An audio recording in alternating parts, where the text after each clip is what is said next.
said, excuse me, beautiful. I said, aw, shucks. And then he asked, well, hey, wanna grab lunch? Never ever met a guy so fly. Got me. Perkenalkan, nama saya Tarisa Putri dengan NIM 2023 50353. Saya Arjonita Malika dengan NIM 2023 50368. Dengan NIM 2023 50373. Kan nama saya Senang Rahagu dengan NIM 2023 50365. Di sini saya akan menjelaskan tujuan dan ruang lingkup dari PSAK 57.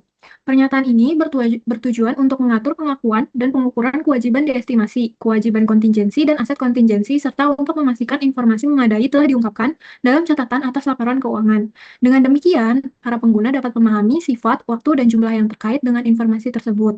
Pernyataan ini harus diterapkan oleh semua entitas dalam akuntansi untuk kewajiban diestimasi, kewajiban kontingensi, dan aset kontingensi, kecuali kewajiban diestimasi dan kontingensi yang timbul dari kontrak eksekutori atau hal-hal yang telah dicakup dalam PSAK lain.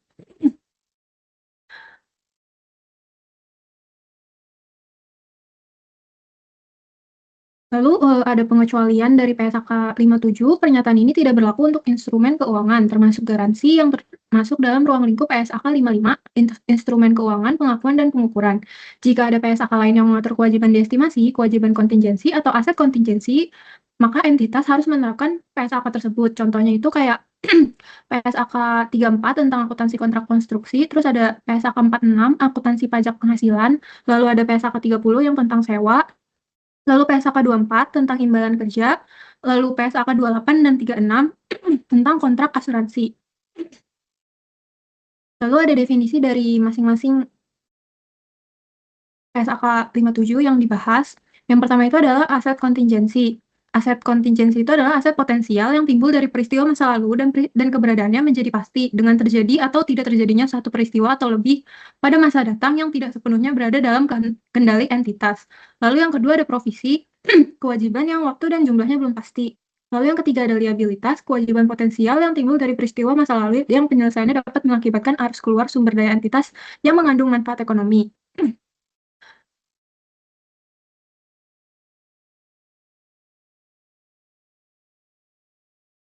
Jumlah yang dicatat sebagai kewajiban estimasi dapat terkait dengan pengakuan pendapatan, misalnya entitas memberikan garansi atau sesuatu hal, dan entitas menerima imbalan untuk pemberian garansi tersebut. Pernyataan ini tidak mengatur pengakuan pendapatan, dikarenakan ada PSAK 23 yang mengidentifikasikan berbagai situasi pengakuan pendapatan dan memberikan pedoman praktis mengenai kriteria pengakuan. Pernyataan ini mendefinisikan kewajiban diestimasi sebagai kewajiban yang waktu dan jumlahnya belum pasti. Istilah kewajiban diestimasi juga digunakan dalam pos, misalnya depresiasi, penurunan nilai aset, dan utang ragu-ragu yang merupakan penyesuaian terhadap nilai tercatat atas aset dan tidak dibahas dalam pernyataan ini. PSAK lain mengatur perlakuan pengeluaran sebagai aset atau beban. Hal tersebut tidak diatur dalam pernyataan ini. Dengan demikian, pernyataan ini tidak melarang ataupun mewajibkan kapitalisasi biaya ketika kewajiban estimasi dibuat. Pernyataan ini berlaku untuk kewajiban diestimasi dalam rangka restrukturisasi, termasuk operasi dalam penghentian. Jika suatu restrukturisasi memenuhi definisi operasi dalam penghentian, mungkin diperlukan pengungkapan tambahan seperti yang diatur dalam PSAK 58, aset tidak lancar dimiliki untuk dijual dan operasi yang dihentikan. Lalu lanjut kewajiban estimasi dan lainnya. Kewajiban diestimasi dapat dibedakan dari kewajiban lain seperti utang dagang dan akrual, karena pada kewajiban diestimasi terdapat ketidakpastian mengenai waktu atau jumlah yang harus dikeluarkan pada masa datang untuk menyelesaikan kewajiban diestimasi tersebut. Yang pertama itu ada utang dagang. Utang dagang adalah kewajiban untuk membayar barang atau jasa yang telah diterima atau dipasok dan telah ditagih melalui faktur atau secara formal telah disepakati dengan pemasok. Lalu yang kedua ada accrual, adalah kewajiban untuk membayar barang atau jasa yang telah diterima atau dipasok, tetapi belum dibayar, ditagih, atau secara formal disepakati dengan pemasok, termasuk jumlah yang masih harus dibayar kepada para pegawai. Misalnya jumlah tunjangan cuti. Meskipun seringkali perlu dilakukan estimasi atau penaksiran jumlah dan waktu akrual, tingkat ketidakpastiannya pada umumnya lebih rendah daripada tingkat ketidakpastian kewajiban diestimasi. Akrual sering dilaporkan sebagai bagian dari utang dagang atau utang lain-lain, sedangkan kewajiban diestimasi dilaporkan secara terpisah. Selanjutnya akan dijelaskan oleh teman saya. Oke, selanjutnya yaitu ada pengakuan provisi, kewajiban kontingensi, dan aset kontingensi. Untuk provisi atau kewajiban estimasi, kewajiban kini yang timbul akibat peristiwa masa lalu dan penyelesaiannya mungkin memerlukan arus keluar sumber daya yang dapat diestimasi. Untuk kewajiban kontingensi, kewajiban potensial yang tergantung pada kejadian di masa depan dan tidak diakui karena tidak memenuhi kriteria tertentu. Dan untuk aset kontingensi, aset potensial yang tergantung pada kejadian di masa depan dan tidak diakui tetapi dapat diungkapkan. Next, ada pengakuan provisi atau kewajiban estimasi. Provisi diakui jika kewajiban kini terdapat kewajiban hukum atau konstruktif akibat peristiwa masa lalu. Terus kemungkinan arus keluar. Probabilitas sebesar lebih dari 50% diperlukan untuk menyelesaikan kewajiban. Terus yang terakhir ada estimasi andal. Jumlah kewajiban dapat diestimasi secara andal. Contoh dari pengakuan provisi itu ada penyelesaian tuntutan hukum dan biaya penutupan fasilitas tambang. Next, pengakuan kewajiban kontingensi. Kewajiban kontingensi tidak diakui tetapi diungkapkan jika yang pertama ada kemungkinan arus keluar manfaat ekonomi dan kedua tidak dapat dilakukan estimasi andal. Jadi jika probabilitas sangat kecil tidak perlu diungkapkan. Contoh dari pengakuan kewajiban kontingensi ini yaitu potensi kerugian dari tuntutan hukum dengan probabilitas rendah sebesar kurang dari 50%. Next, pengakuan aset kontingensi. Untuk aset kontingensi tidak diakui tetapi diungkapkan jika kemungkinan arus masuk manfaat ekonomi cukup besar, yaitu lebih dari 50%. Dan kejadian masa depan masih bergantung pada ketidakpastian. Contoh dari pengakuan aset kontingensi ini yaitu potensi kemenangan gugatan hukum. Next, ada perbandingan pengakuan. Jadi di sini kriteria yang dibandingkan itu diakui, diungkapkan, dan estimasi andal. Untuk provisi sendiri, dia itu diakui jika memenuhi kriteria dan diungkapkan untuk provisi ini. Dan untuk estimasi andalnya itu wajib ada untuk provisi. Dan kalau kewajiban kontingensi, dia itu tidak diakui tetapi diungkapkan jika relevan. Untuk estimasi andalnya, tidak selalu diperlukan. Terus yang aset kontingensi ini dia tidak diakui, tetapi diungkapkan jika relevan. Dan untuk estimasi andalnya tidak diperlukan. Oke, sekarang kita masuk di bagian estimasi terbaik. Pertama itu ada kewajiban diestimasi. Jumlah yang diakui sebagai kewajiban diestimasi ini, estimasi terbaik pengeluaran yang diperlukan untuk menyelesaikan kewajiban saat ini pada akhir periode pelaporan. Selanjutnya itu ada estimasi pengeluaran. Estimasi terbaik untuk menyelesaikan kewajiban adalah jumlah yang rasional akan dibayar entitas, baik untuk menyelesaikan kewajiban atau untuk pengalihan kewajiban kepada pihak ketiga. Terkadang tidak ekonomis bagi entitas untuk menyelesaikan kewajiban tersebut di akhir periode pelaporan. Selanjutnya, pertimbangan manajemen. Estimasi hasil dan dampak keuangan ditentukan berdasarkan pertimbangan manajemen, pengalaman transaksi sebelumnya, dan bukti tambahan dari peristiwa setelah periode pelaporan. Selanjutnya, ketidakpastian dan metode estimasi. Ketidakpastian dan jumlah kewajiban dapat dinilai dengan beberapa cara. Untuk populasi besar, metode nilai yang diharapkan digunakan mempertimbangkan berbagai kemungkinan hasil. Jika hasil dalam rentang yang berkesinambungan, nilai tengah rentang digunakan.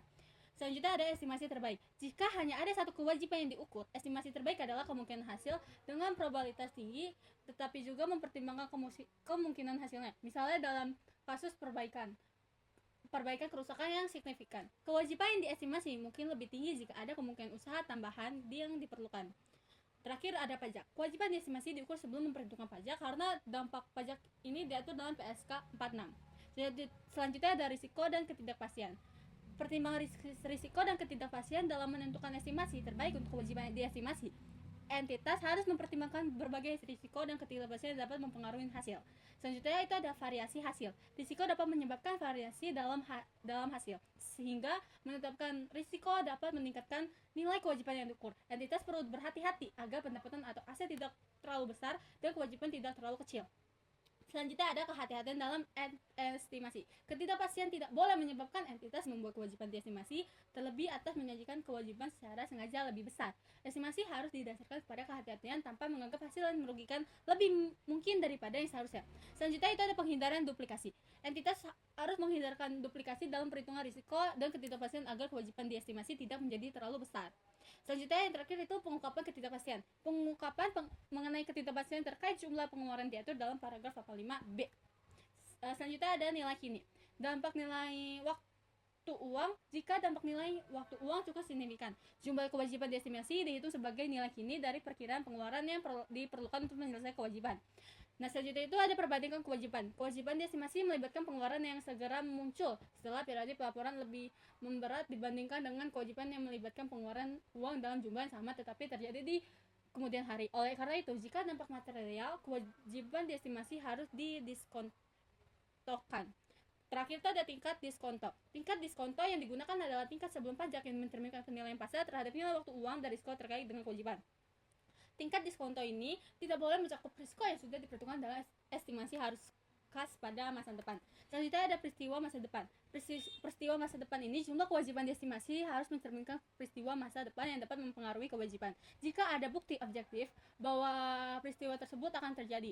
Selanjutnya ada pertimbangan peristiwa. Dalam menentukan kewajiban diestimasi, entitas perlu mempertimbangkan peristiwa yang diperkirakan akan terjadi. Misalnya, biaya membersihkan lokasi pabrik dapat diperkirakan lebih rendah berkat kemajuan teknologi. Estimasi harus didasarkan pada pendapatan ahli yang objektif dan bukti mengenai teknologi yang akan tersedia. Berikutnya ada penghindaran asumsi tanpa bukti. Entitas tidak boleh mengasumsikan adanya pengembangan teknologi baru tanpa objektif yang memadai. Selanjutnya, dampak peraturan perundang-undang. Dalam pengukuran kewajiban, entitas harus mempertimbangkan dampak peraturan yang mungkin akan diberlakukan, terutama jika ada bukti objektif yang menunjukkan kepastian penerapan peraturan tersebut. Namun seringkali sulit untuk mendapatkan bukti objektif yang memadai sebelum peraturan benar-benar diundangkan. Selanjutnya itu ada rencana pelepasan aset. Keuntungan dari pelepasan aset ini dihasilkan dari rencana pelepasan aset tidak boleh dipertimbangkan dalam menghitung kewajiban diestimasi. Terus pemisahan pengakuan keuntungan. Meskipun rencana pelepasan aset terkait dengan peristiwa yang menyebabkan kewajiban diestimasi, keuntungan dari rencana tersebut tidak diperhitungkan dalam kewajiban. Sebaliknya, pengakuan keuntungan dilakukan sesuai ketentuan dalam PSHK yang berlaku untuk aset tersebut. Selanjutnya itu ada penggantian. Penggantian oleh pihak ketiga ini jika sebagian dari seluruh pengeluaran kewajiban diestimasi diganti oleh pihak ketiga, pengganti tersebut diakui hanya ketika ada keyakinan bahwa pengganti akan diterima saat kewajiban diselesaikan. Pengganti diakui sebagai aset terpisah dan tidak boleh melebihi nilai kewajiban diestimasi. Selanjutnya penyediaan beban dalam laporan. Dalam laporan laba rugi komprehensif ini, beban terkait kewajiban diestimasi dapat disajikan secara neto setelah dikurangi jumlah yang diakui sebagai penggantinya. Selanjutnya itu ada tanggung jawab entitas. Entitas telah bertanggung jawab atas seluruh kewajiban jika pihak ketiga tidak membayar kewajiban diestimasi yang diakui sepenuhnya, dan pengganti dari pihak ketiga diakui sebagai aset terpisah saat dipastikan akan diterima. Keempat ini kewajiban tanpa pengganti. Jika pihak ketiga gagal membayar, entitas tidak memiliki kewajiban untuk menggantikan biaya tersebut, entitas tidak mengakui biaya sebagai kewajiban diestimasi. Terakhir itu ada kewajiban kontingensi. Jika entitas memiliki kewajiban yang ditanggung bersama dengan pihak lain atau tanggung rentang, kewajiban tersebut dianggap sebagai kewajiban kontingensi selama kewajiban dapat diselesaikan oleh pihak lain. Oke, selanjutnya itu ada perubahan kewajiban diestimasi. Tinjauan kewajiban diestimasi ini, kewajiban diestimasi harus ditelaah pada setiap akhir periode pelaporan dan disesuaikan untuk mencerminkan estimasi terbaik yang paling terkini. Jika kemungkinan harus keluar sumber daya untuk menyelesaikan kewajiban tidak terjadi, kewajiban tersebut harus dibatalkan. Nah, selanjutnya ada diskonto kewajiban. Jika kewajiban diestimasi di diskonto, nilai tercatatnya akan meningkat setiap periode untuk mencerminkan berlalunya waktu. Peningkatan ini diakui sebagai biaya pinjaman. Nah, selanjutnya itu ada pengguna kewajiban diestimasi. Penggunaan kewajiban diestimasi ini, kewajiban diestimasi hanya dapat digunakan untuk pengeluaran yang berhubungan langsung dengan tujuan pembentukan kewajiban tersebut. Terakhir ada pengukuran kewajiban. Hanya pengeluaran yang terkait langsung dengan tujuan semula dapat mengurangi kewajiban diestimasi, menggunakan pengeluaran untuk tujuan lain dan menghilangkan pengaruh dari dua peristiwa yang berbeda. Nah, selanjutnya materi selanjutnya akan dijelaskan oleh teman saya, Siena. Di sini saya akan melanjutkan presentasi, yaitu penggunaan kewajiban diestimasi. Yang di mana penggunaan kewajiban diestimasi yaitu kewajiban diestimasi hanya dapat digunakan untuk pengeluaran yang berhubungan langsung dengan tujuan pembentukan kewajiban tersebut. Kemudian pengurangan kewajiban hanya pengeluaran yang terkait langsung dengan tujuan semula yang dapat mengurangi kewajiban diestimasi. Kemudian menggunakan pengeluaran untuk tujuan lain akan menghilangkan pengaruh dari dua peristiwa yang berbeda. Next, yaitu penerapan aturan pengakuan dan pengukuran. Yang pertama itu kerugian operasi masa datang, yang dimana kewajiban diestimasi tidak boleh diakui untuk kerugian operasi masa datang. Kerugian operasi masa datang tidak memenuhi definisi kewajiban pada paragraf 10 dan kriteria pengakuan umum bagi kewajiban diestimasi seperti yang dijelaskan dalam paragraf 14. Kemudian, perkiraan akan terjadinya kerugian operasi masa datang merupakan indikasi bahwa aset tertentu dalam suatu operasi mungkin mengalami penurunan nilai. Jadi, entitas harus menguji adanya penurunan nilai aset sesuai dengan PSHK 48, yaitu penurunan nilai aset. Kemudian,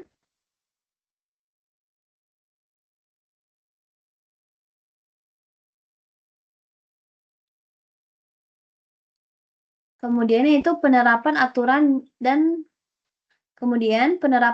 pengakuan dan pengukuran. Lanjut yaitu kontrak memberatkan, yang dimana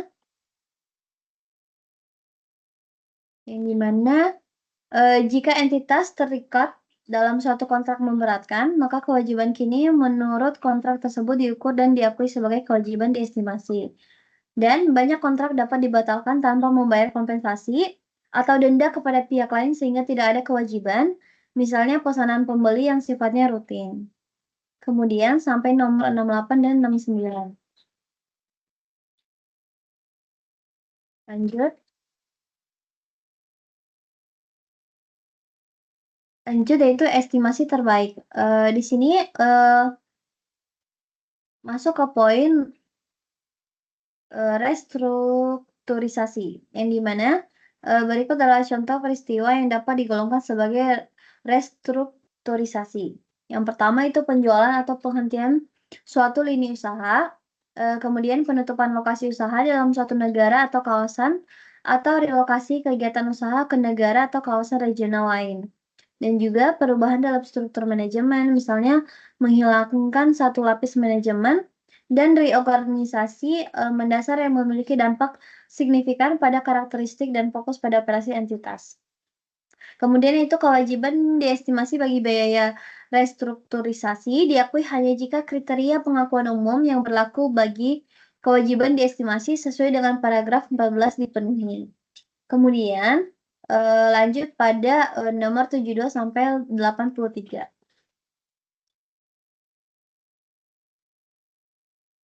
Oke, selanjutnya yaitu pengungkapan. Nah, di sini untuk setiap jenis kewajiban diestimasi, entitas harus mengungkapkan. Yang pertama itu nilai tercatat pada awal dan akhir periode. Yang kedua, kewajiban diestimasi tambahan yang dibuat dalam periode bersangkutan, termasuk peningkatan jumlah pada kewajiban diestimasi yang ada. Kemudian jumlah yang digunakan yaitu jumlah yang terjadi dan dibebankan pada kewajiban diestimasi selama periode bersangkutan. Dan jumlah yang belum digunakan yang dibatalkan selama periode bersangkutan, dan peningkatan selama periode yang bersangkutan dalam nilai kini yang timbul karena berlalunya waktu dan dampak dari setiap perubahan tingkat diskonto. Lanjut yaitu ketentuan transisi dan tanggal efektif. Nah, di sini pertama itu ketentuan transisi yang dimana dampak diterapkannya pernyataan ini pada tanggal efektifnya atau lebih dini dilaporkan sebagai penyesuaian. Jadi saldo laba pada periode pernyataan ini pertama kali diterapkan.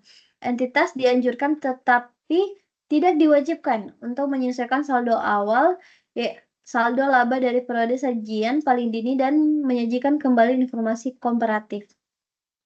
Nah, jadi jika informasi komparatif tersebut tidak disajikan ulang, maka fakta tersebut harus diungkapkan. Kemudian itu tanggal efektif, yang dimana pernyataan ini berlaku untuk periode laporan keuangan tahunan yang dimulai pada atau setelah tanggal 1 Januari. Kemudian penerapan lebih dini dianjurkan jika entitas menerapkan pernyataan ini untuk periode yang dimulai sebelum tanggal 1 Januari 2011, maka fakta tersebut diungkapkan.